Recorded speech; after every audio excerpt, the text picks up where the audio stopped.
One of the best parts about being an EDM DJ is performing at events, also known as raves.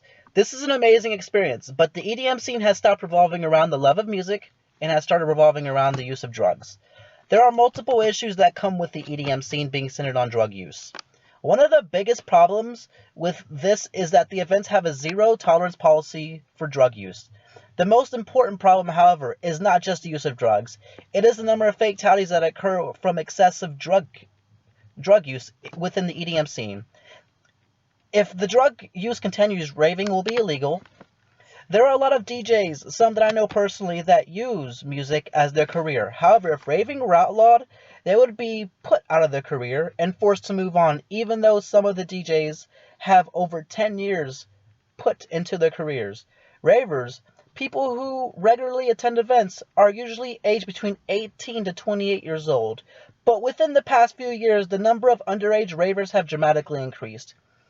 As of this year alone, 47 ravers have died and another 800 hospitalized due to the drug abuse. Even though some of these people have been injured, some even lost their lives. People continue to abuse drugs. It's as if they don't even notice the negative impact of drug abuse, not only on their lives, but on the entire EDM scene. So, what I would like to discuss with you today is the widespread drug abuse in the EDM community. I am Anthony Asher, also formerly known as DJ Exodus, and I perform at these events. I get the amazing opportunity to meet people and interact with an excessive amount of people. Over the years, I have witnessed the growth of drug abuse within the community. This fact alone saddens my heart. I have watched this fantastic culture fade from a culture full of love of music to a culture full of drugs and substance abuse. The best part about being a DJ is experiencing the love and respect that everyone showed one another. With the increasing use of drugs and the abuse within the scene, there was an obvious decrease in the love and respect for both the music and the other people within the community. People started using more and more without understanding the consequences. With the increasing amount of drugs, with the increasing amount of drugs becoming available, there are more and more people getting hooked on all different kinds of drugs. The enormous dependency to enjoy an event today with drugs is devastating. If the amount of drugs continues to increase, raving will be outlawed. I know it doesn't seem like a major topic, but think about this.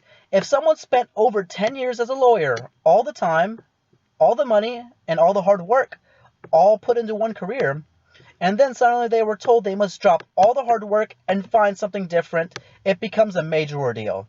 This is exactly what would happen if raves and EDM events were outlawed. There are hundreds, even thousands of DJs who poured their heart and souls into their careers. So, if the outrageous abuse of drugs continue, these are people who would be most affected. Not to mention the people who are literally losing their lives to a habit that is getting way out of control.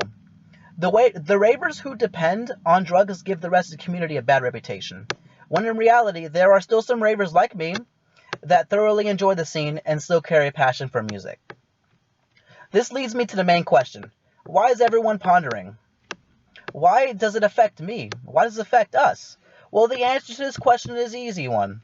After all these ravers leave an event after consuming large amounts of drugs, what do? Most of them drive home. Yes, they drive home in their intoxicated states. Get behind the wheel of a vehicle and operate it. This puts everyone on the road in danger. Hundreds of accidents happened this year due to illegal substance abuse. There have been over 200 fatalities due to crashes. Imagine if you are one of these sharing a road with these people. Another thing to keep in mind is this. Addictions will not simply end because the raves do. This means, even more so, there will be an extreme decrease in demand with the drugs that these people are addicted to. When experiencing withdrawals, an addict will do anything to get their fix. This could increase the crime rate and even put more individuals in danger. Please do not think of this as me scaring you off the topic. Ravers are generally amazing people, and the EDM culture is one of a kind and extremely unique.